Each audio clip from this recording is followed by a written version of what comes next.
नाज़रीन, मुर्गी का गोश्त। मुर्गी का गोश्त सभी मज़े से खाते हैं। कोई मुर्गी को दाल के साथ बना रहा है तो कोई फ्राइज़ में डालकर इसे खा रहा है और कोई इसे तल कर खा रहा है, कोई फ्राई करके और कुछ चीज़ी बनाकर। अब बच्चों को तो मुर्गी के गोश्त के बिना मज़ा ही नहीं आता। मगर एक हैरानकुन बात यह है कि मुर्गी का गोश्त खाने से लड़कियों को बड़ा नुकसान हो सकता है। आज हम आपको मुर्गी के गोश्त के कुछ ऐसे बैड इफेक्ट्स बताएंगे कि आप भी इसे खाना छोड़ देंगे। तो वीडियो को शुरू करने से पहले नए आने वाले दोस्तों से हमारी ये रिक्वेस्ट है कि अगर आपने अभी तक हमारे इस यूट्यूब चैनल को सब्सक्राइब नहीं किया तो इसको सब्सक्राइब करें और साथ ही बेल के आइकन को प्रेस करें ताकि नई आने वाली हर वीडियो बर वक्त और बासानी आप तक पहुँचती रहा करें। मुर्गी के गोश्त में अज्जा। मुर्गी में प्रोटीन, कैलोरीज, कार्बोहाइड्रेट्स, शुगर और दीगर कई ज़रूरी अज्जा पाए जाते हैं जो यकीनन सेहत के लिए बहुत ज़्यादा फ़ायदेमंद हैं। लेकिन ये तमाम फ़ायदे आपको तभी हासिल हो सकते हैं जब आप देसी मुर्गी का गोश्त खाएं। देसी मुर्गी का गोश्त खाने से आपको नेचुरल मीट मिलता है, जबकि ये मसनूई मीट आप कह लें, आपको जो ब्रायलर मिलता है वो होता है। लड़कियां, छोटी बच्चियां ये गोश्त क्यों ना खाएं? छोटी बच्चियों और लड़कियों को मुर्गी का गोश्त ना खिलाएं, जिसकी अहम वजह यह है कि आजकल ज़्यादातर बच्चियाँ 7 से 9 साल की उम्र में बालिग हो जाती हैं। माएँ परेशान हो जाती हैं कि ये कैसे बच्ची इतनी जल्दी बड़ी हो गई, कहीं कोई बीमारी तो नहीं हो गई।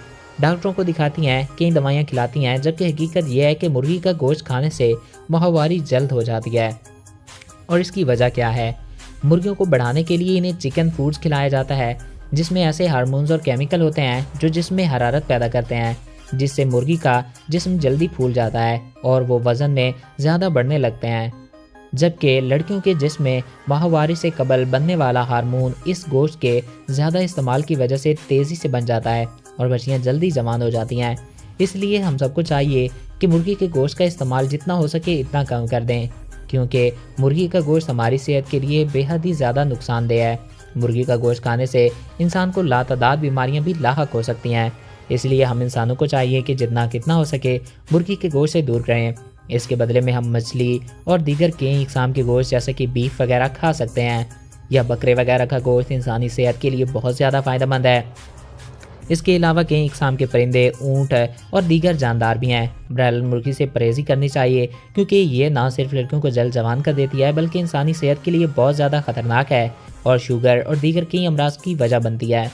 तो आई होप आपको ये वीडियो पसंद आया होगा और आपकी मालूमात में इजाफा हुआ होगा। अगर आपको हमारा ये वीडियो पसंद आया और आपकी मालूमात में इजाफा हुआ है तो हमारे इस यूट्यूब चैनल को सब्सक्राइब करें और साथ मौजूद बेल के आइकन को प्रेस करें ताकि नई आने वाली हर वीडियो बर वक्त और बआसानी आप तक पहुँचती रहा करें।